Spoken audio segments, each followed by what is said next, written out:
Welcome back. Let's discuss this particular question called Daldorn, right? So, what is Daldorn? Daldorn is a manufacturer of heavy steels, right? So, heavy steels industry has a lot of what capital intensive.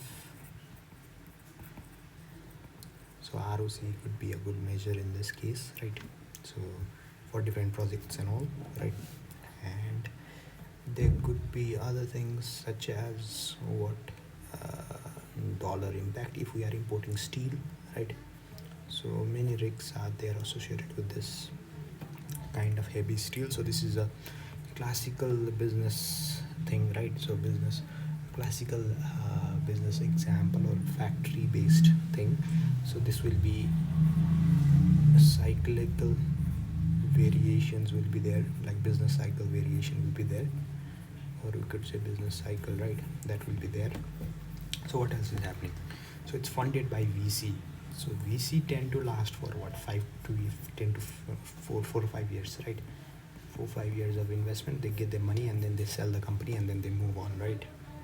So that's how venture capital basically function. So following a period of poor performance, okay, VC has expressed concern that Daldorn board members are focusing too much on their own interest. So focusing on their own interest, we could use this particular point, right, in our answer, while neglecting adequate measure and manage company performance in respect of other stakeholder groups. While neglecting to adequately measure and manage company performance, right? So the company has experienced severe cash flow difficulties due to financial losses made on sale of several new products. So how are they pricing it? Why is the financial loss happening, right? That's another thing. Why is it happening? Why is it happening? So several cash flow difficulties is there, and these difficulties have attributed to poor pricing decisions. Okay, so that's the cause of it, right? So that's the effect, and this is our cause over here, right over here, pricing, and that's the cause. And which were the responsibilities of the board and have resulted in many employees losing their job. So there has been some sort of fearful environment, let's say, for employees, right? So there will be impact of this. So we could discuss about impact of this, right? You see how I'm breaking down the question. So it's that way, it's very important. The VC has identified 3 stakeholder groups as Daldorn. So it's the board, the employees, and the government and regulators, right?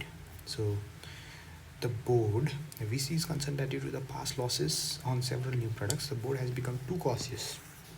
So that means they have become risk averse, right? Too cautious means risk averse. And in the attitude towards potential new projects, in particular to the pricing of new product. So within that as well, not only for new projects, but also for pricing of new products because of earlier losses, right? So given the importance of the board to the success of Daldorn, VC has implemented new bonus scheme. Okay, so they have implemented to solve this problem. They have come up with a solution of new bonus scheme, which is an attempt by VC to revise board's appetite for risks and encourage them to take more risk. So for example, in deciding the pricing of new product, board member will now receive a large annual performance bonus for Daldorn's achievement of challenging targets set on financial performance measures of ROCE. Okay, so ROCE in this circumstance could be a valid measure. It's not always a long-term thing, but it's since given it has more relevance as compared to service industry. That's what I'm saying. Okay, it's not like ROCE will create value or not, but it will basically have the same problem as associated with short-termism kind of thing, right?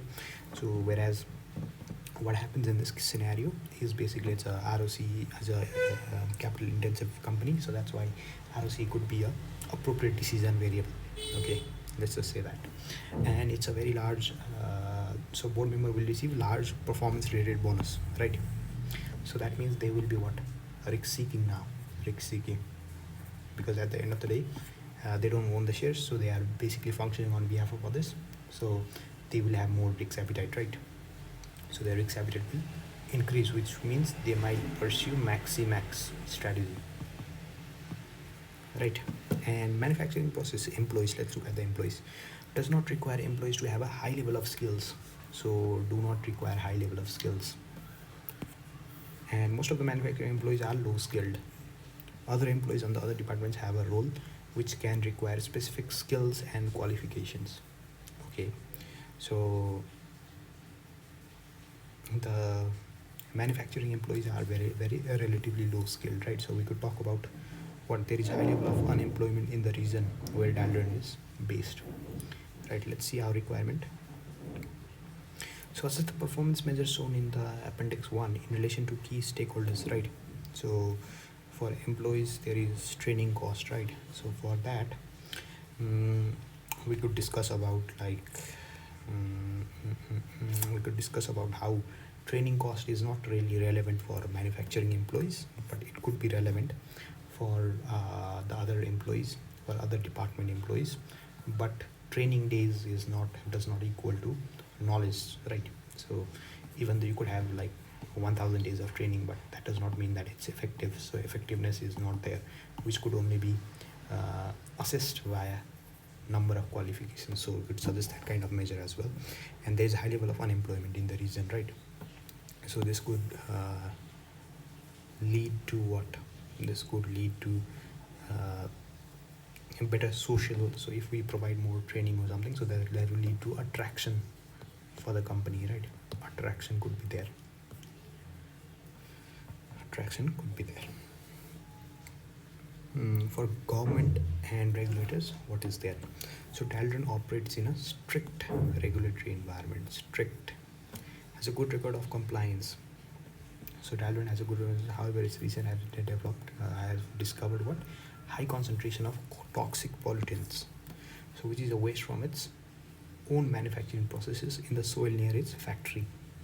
Okay, so this is very concerning, because what happens whenever we are analyzing any stakeholders, so it's a government and regulator, right? So they have a high power but low interest, but we need to keep them what? Satisfied. Right. I'll make the matrix as well, and then we can discuss it as well. So VC has asked for your advice on whether Daldorn's existing measures shown in Appendix 1 is adequately measure the company performance in managing the concerns of each of the three stakeholders. You may justify use of alternative measures. You see, they have given us, right? But the VC only wants one measure for each stakeholders, and it's not concerned about potential conflicts between measures. So it's not, they are not really concerned about that, right? So as part of the work, VC expects you to briefly comment on the power and interest of three stakeholders group. So comment on the power and interest of three stakeholders group. So they have clearly given us the hint to use this stakeholder matrix, right? And what do they want? They want adequately measure the company performance in managing the concerns of all three. You see, there is a very good point over here. So it's not only discussing about that, but how does it address the concerns of all these three stakeholders, right? So that should be there. So, and then we may justify new things, new alternative measures, and then we don't have to worry about the conflict between them, and we need to discuss briefly comment on power and interest of the three stakeholders, right? Okay, that's easy. So we need to do a pricing decision over here. So Daldorn is about to launch a new product and needs to determine an appropriate price. Determine what? Appropriate price, right? To charge. The variable cost of each product is uncertain. There is three possibilities for each demand level, and three possible anticipated levels is shown in Appendix 2. Okay, this is classic maximin kind of thing, right? So, and what else is there? So investment projects, two new mutually exclusive, so they are not related to each other, right? So independent, so which are totally unconnected to Daldorn, right, have become available, which are totally unconnected, right, have become available to the VC, for the VC to invest in. So we are talking about the VC, okay, not related to Daldorn. So VC has undertaken many similar investments before and is an almost entirely risk neutral. So what do they use? EV, okay, expected value. So two important exogenous external variables affecting the NPV of the project A and B are worldwide demand for steel products and level of tariff applies. Okay, so two variables that is affecting it, right? And then probabilities of these two variables are independent, so they are not dependent on each other, right? So that is there. And then VC has estimated the probabilities of there being low, medium and high level of two variables in appendix 3 together with an estimated of expected NPV for project A for each level of demand and tariff. The analyst has calculated the overall expected value of project B is this much. So but we have not been given project A is, right? Okay, so in the first thing, what do we need to do? We need to assess the performance measures shown in 3 stakeholder group. You see there is an embedded requirement. Just by reading this question, it's not apparently clear. Okay, so performance measures for 3, right? So we just describe all this thing, that's it? No, we have to address their concerns as well.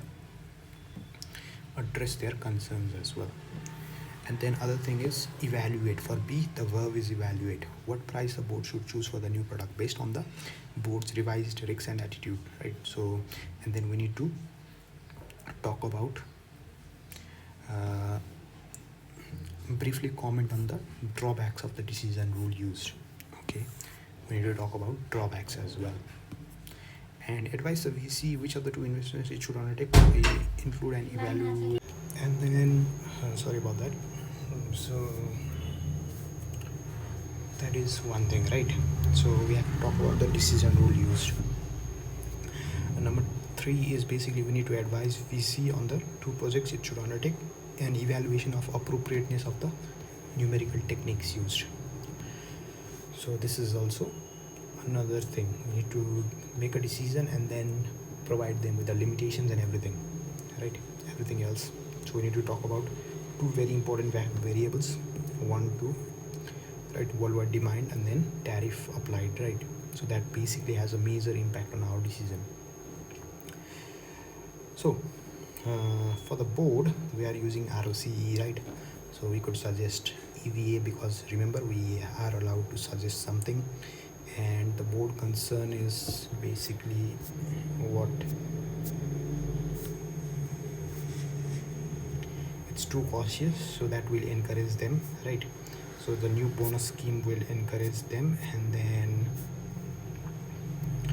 what else? So however, ROC is not appropriate for that, right? So you're saying the board to take more risks, and then you're using ROC as a measure, which is not a good indicator in this circumstance, because what happens is ROC can be manipulated easily just by decreasing the expenses, right? So it's not a very let's say, what do we say, it's not very appropriate measure in this circumstance, right? As for training cost, it's not really relevant, much of a concern for manufacturing employees, but for other employees it's very important, right? For government, what is it? So no measure is specified. Sorry. So for government, it's not very no measure specified, so there could be number of breaches, right? So number of environmental breaches reported, right? So that could be one leading indicator for any subsequent laws that might follow due to the breaches.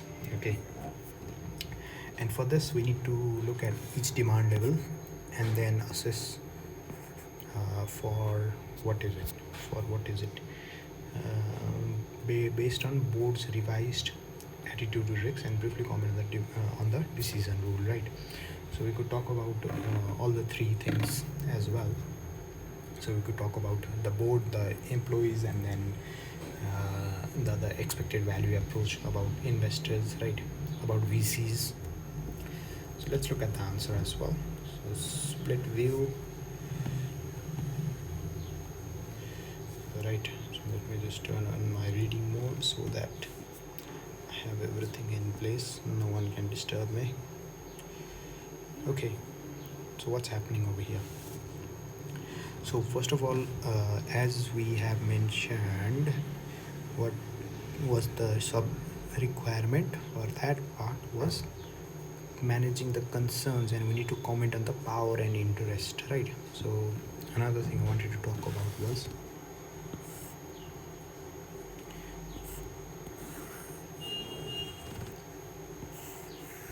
this is how it is, right? And let's say we have power, interest, high, low, low, high. So if power is high, this is high, they are what? Key players. So this is what we see board, right? Employees are basically, they have high interest but power is low, right? So we need to keep them informed. So power is high but interest is low is government, right? So they have high power, so this is government. So what do we need to do? We need to keep them satisfied, kept satisfied, right? And with low power it's minimal effort, right? So we can just talk about that. So for the board, what we can mention is that for the board we can simply mention, might as well leave it somewhere over there, right? So for the board members, as you can see over here, they are the key players, right? We have high level of interest and power and interest, right? And what we need to do over here is we need to manage the concerns, right? So it is important that they understand and approve of Daldron's strategy, right? So in order to keep them motivated, new reward system has been created, and which will make them take more risks, right? For the achievement of target based on what? ROCE, right?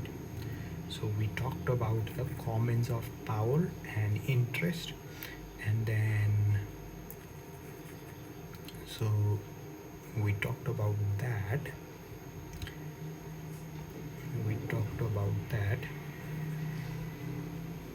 right? And then they will be rewarded if they achieve the ROCE, right? So but ROCE in itself is not a good strategy. Why is that?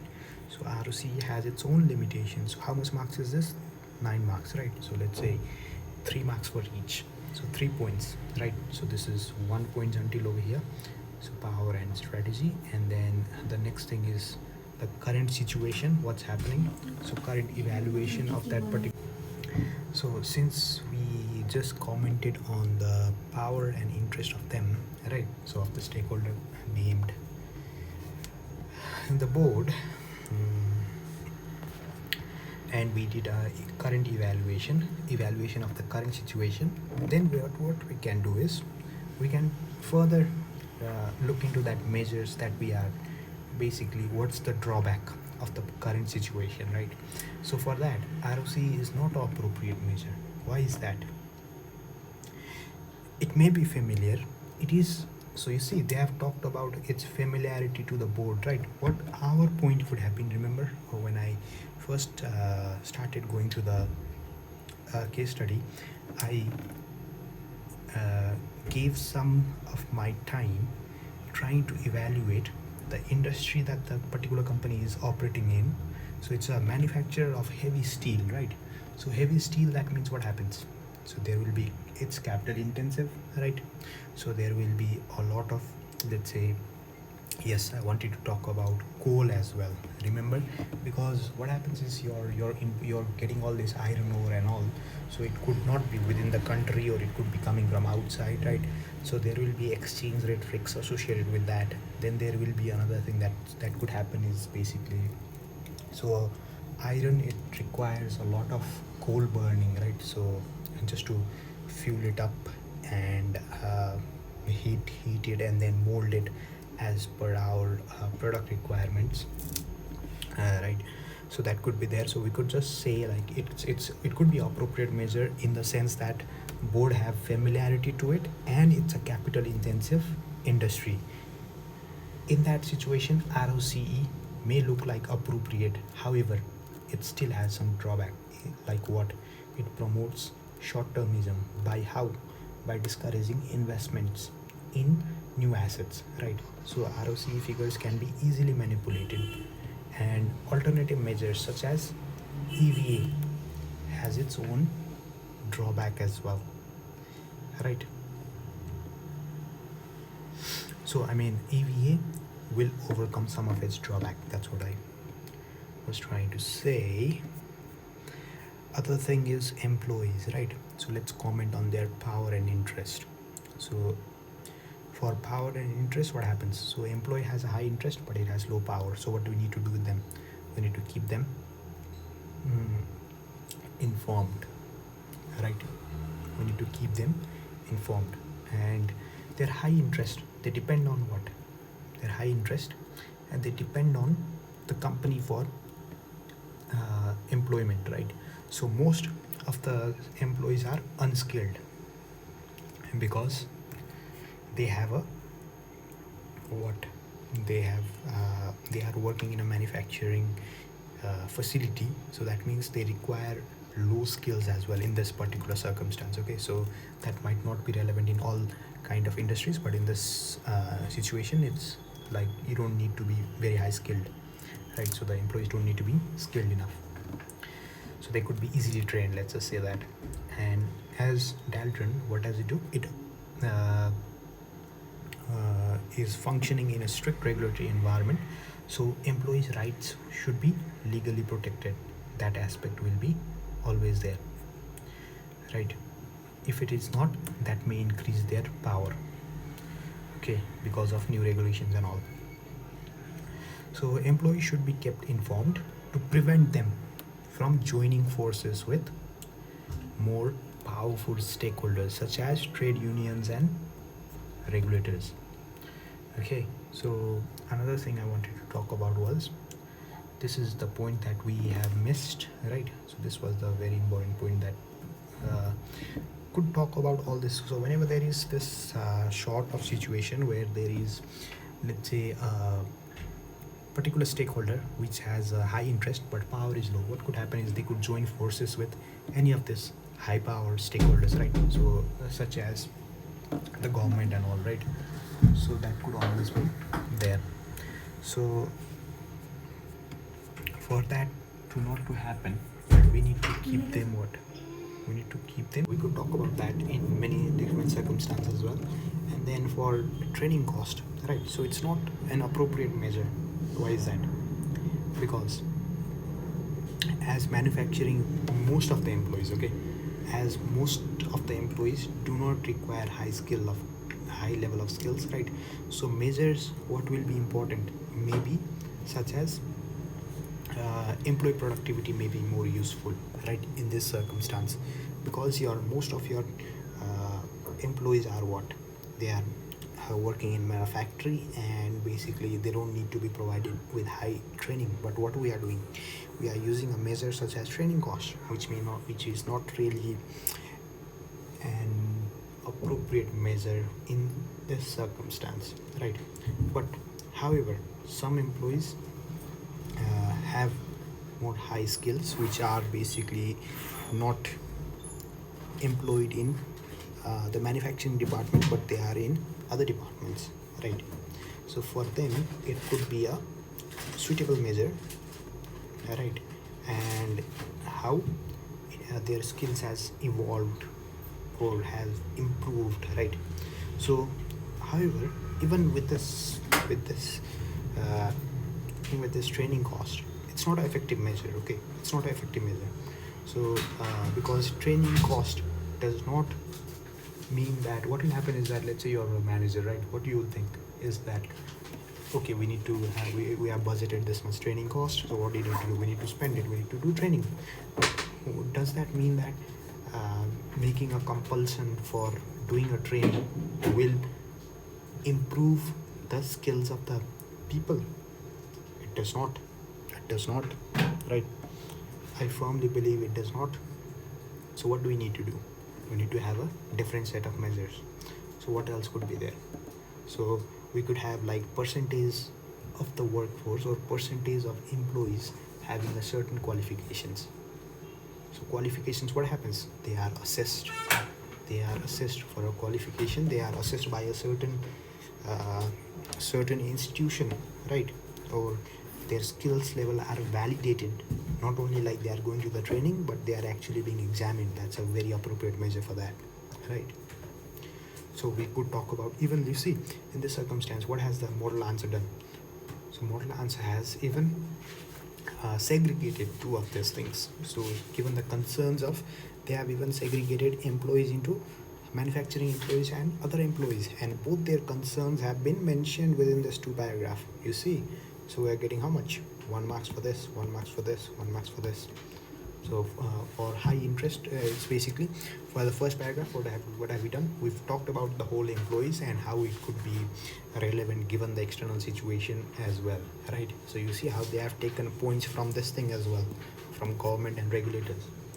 See how they have woven their answers. Of course, we don't have that much time in the exam situation to go through everything, but still our answer should be almost, maybe not exactly the same, but almost near to it, right?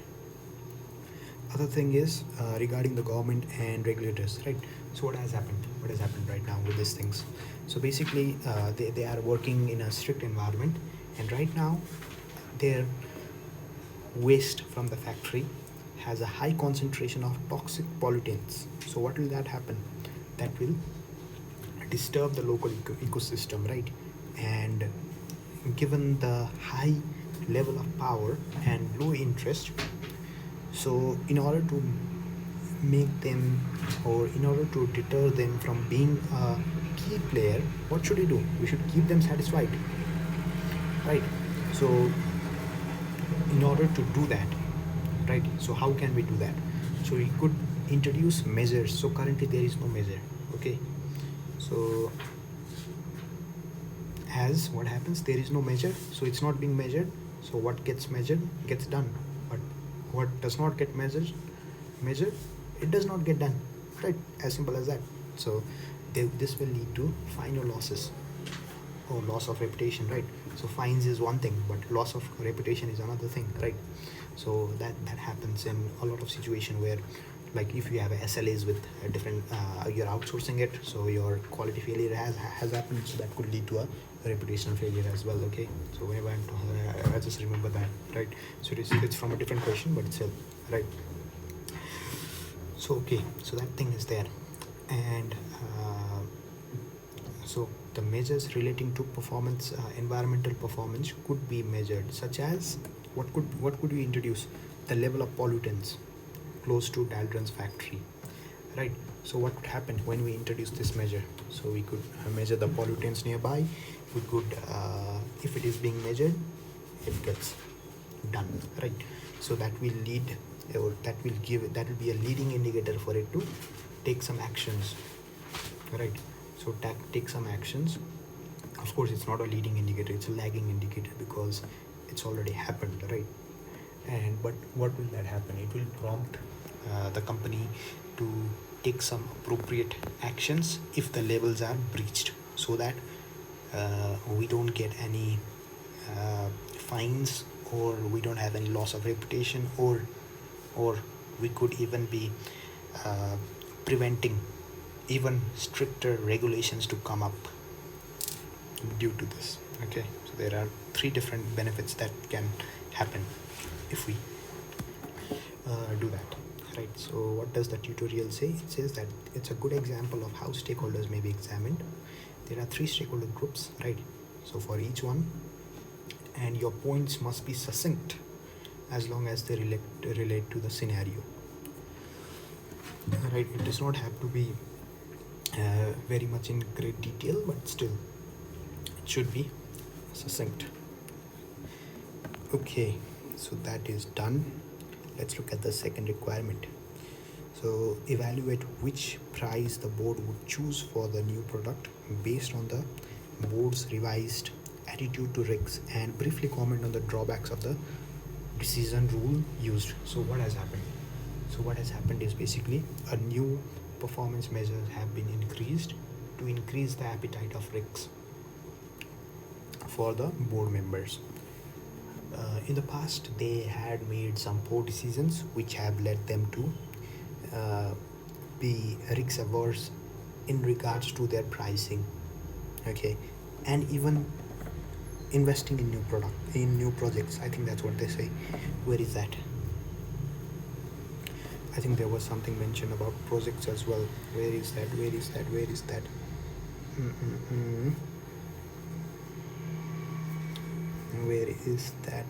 So for board, right? And risks, and encourage them to take risks, right? So let's look at the second requirement, right? So I did not see it. It must be somewhere, but yeah, it's there, right? You guys can go and look at it. But that won't make any much of a difference. But it's about projects, right? So it's about projects. So they could be pricing of new projects, and you see her attitudes towards potential. So it's just about attitude, nothing else, huh? So I missed that attitude as a word. So it's about attitudes, nothing else about new projects in specific. So we need to evaluate. The verb is what? Evaluate. What's the thing? Object. What's the object in this? I would choose for the new product based on the board's revised attitude. So it's based about pricing, right? So your object will be price in this scenario. So we need to briefly comment on the drawbacks of the rules used. Okay, so for that we need to do a bit of calculations. Okay, so let's do a bit of calculation. So for that, what do we need to do? For that, we need to do some calculations. Where do we do the calculation? Okay, so for we need to first of all identify which, it's regarding the board only, right? So which price they will use. So what are they having? So they are using a maximax strategy, right? So given their bonus is aligned, or given their bonus should be aligned as per their attitude, which we or the VC was trying to change. So in that situation, what they will do, they'll try and set the price where they could earn more or the highest amount of bonus, right? So for each demand level, let's identify how much are they getting, right? So for each demand level, for 1200 demand level, the highest is 45,600. For 9,500, the highest is to the total contribution in that demand level will be 55,100, right? And for at 500 demand level, for the whole anticipated 2 years, it will be 500 million or something like that, right?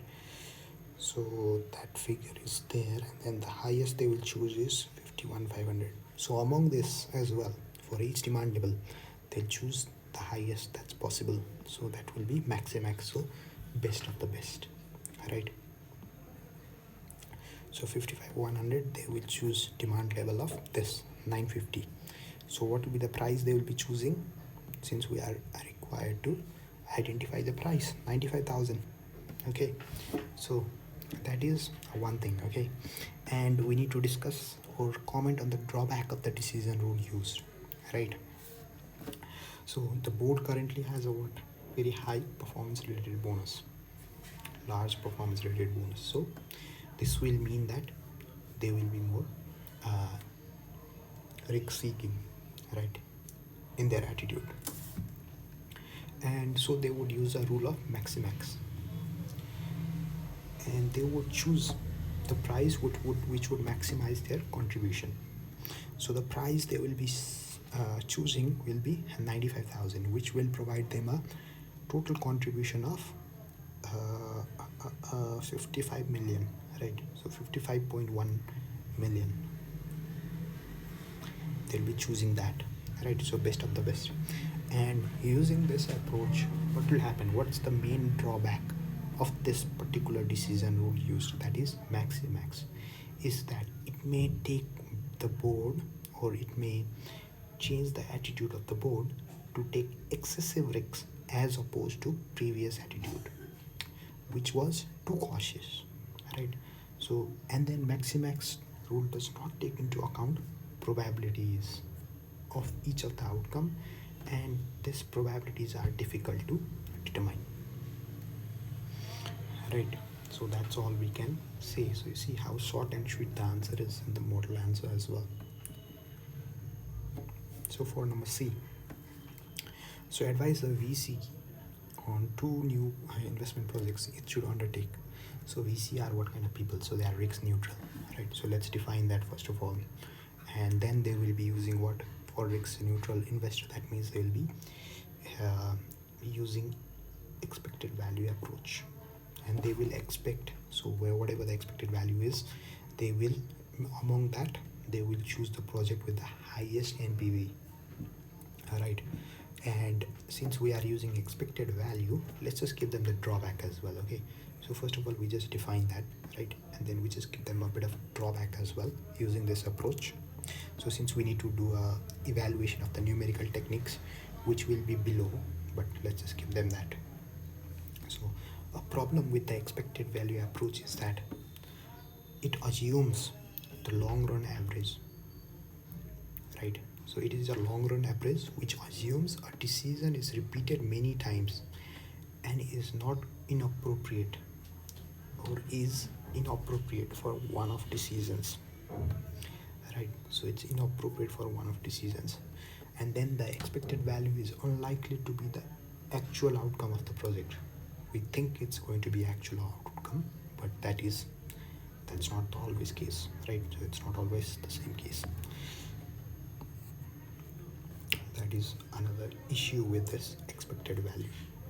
And what else? So has undertaken many similar investments before. Why have they given that line over there? Why have they provided us with that sentence? So if we have done similar sort of projects before, what will happen? We know, right? So we know our cost associated with it. We are better capable. We have previous information, right? So previous experience is gold always. So VC has taken many similar projects, hence it would be appropriate to use EV. And the estimation of probabilities and cost of capital are subjective and can be inaccurate, right? So for different probabilities, it could be the estimation and then the cost of capital it could be inaccurate, right? So this would limit the effectiveness of the expected value approach. The VC is experienced in estimating these probabilities, which would make the results more reliable. Another important thing is the EV calculation is based on 2 important exogenous variables, which are what? World demand for steel products and level of independent level of tariff, right? So level of tariff and world demand for, we are assuming that, but in practical, different internal and external factors could affect NPV of the project. It's not only these two important exogenous variables, right? There could be internal as well as external, which would impact the NPV of the project. And right now, let's try and calculate the expected value using this. Where is that data? It's over here, right? So we've been given the demand level along with the probabilities. You've been given tariff level, so two variables only we are assuming. So that's the main flaw of this thing as well, of this particular assumption that of this particular model that we are using is basically it's based on what only two different variables. Okay, so two different exogenous variable.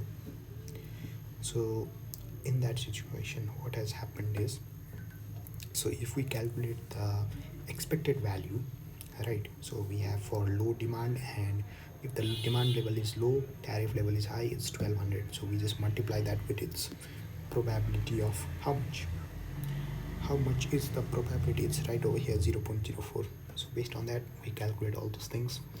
We get our total for low demand, medium demand, and then high demand. For tariff, same thing. So what's the expected value of the project? Is basically 1347, right? 1347 is the expected value for project A. Okay, project B is also having the same thing, 1347, right? So the calculation indicate that both project have the same NPV. So as a risk neutral, what would happen? VC would be indifferent to which project they undertake, right? Since both of them are giving the same NPV, we or the VC could be it could be more pursued, or like we could say that they are not really pursued by any or either of the projects, right? So in that circumstance, what can be done? So we could look at the standard deviation, right? I could look at the standard deviation. So for, I think they have given us somewhere, where was that standard deviation thing? Over here, right over here, notes, right? The standard deviation of the outcomes for project A has been correctly calculated to 103, and for B it is 106. So what do we do? So if standard deviation is higher, that means the fluctuation is higher, right? So if the fluctuations is higher, and if the cash flows are further apart in a distribution, then what do? We go with the lower standard deviation. That's also another, it's less risky, right? It's less risky. So it's less risky. So we will choose project A. And given the NPV of two projects are same, right? Given the NPV of two projects are same, so it's an evaluation question, right? We could always give a concluding statement. Okay, concluding statement, that's the punchline over here.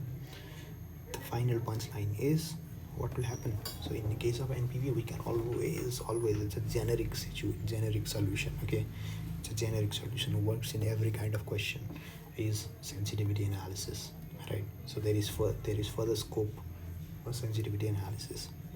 There is another scope for environmental assessment, which is using PEST, which can help VC make a better and informed decision. Okay, so you see right over here, comment on further work, up to 2 marks just for this generic statement. You see how this small tiny marks, these are easy marks. Okay, easy marks. The conclusion, we tend to, in this kind of questions, what do? We don't conclude, okay, the overall part. Okay, it's always good. Of course, it's not always, you see in number A, right? So there is no concluding marks or anything, right? But it does not require any conclusion in this situation. But there could be other questions where there is no concluding marks provided. Okay, so concluding marks not provided. But if we hit those, if we give them more than they desire, of course there is chances of getting those 1 marks, right? So even that 1 marks could push your number further, right? So that's one approach. Okay, if I were you, I would definitely do that. So in number A, what have they provided? So 1 mark for power and interest commentary for every stakeholder. So that will give us how much? 3 marks. And up to 3 marks for advice on performance measures, right? So basically 3 marks for existing, 3 marks for your suggestion. That makes it 9 marks, right? And for number B, what is it? So justification of maximax approach, we get 1 marks, right? And identification of the maximax contribution, oh, just 1 marks only. You see how less the marks is. And stating price chosen, it's 1 marks. You see, this is very easy marks over here. Just stating. After you've identified, just stating only, right? So even if you get this thing wrong, let's say you've identified the contribution as wrong, right? So just stating the price will give you a 1 mark, and then drawback will give you 2 marks. So that will lead to 5 marks, okay? So just the drawback will be 2 marks, okay? So let's not, so don't waste too much time on this particular question, okay? And other thing is, basically for this NPV thing is, calculation of expected NPV of project A is 3 marks, okay? A lot of marks on that. And then comment on difference of indifference or OFR results, right? So there is no difference, so we could comment on that.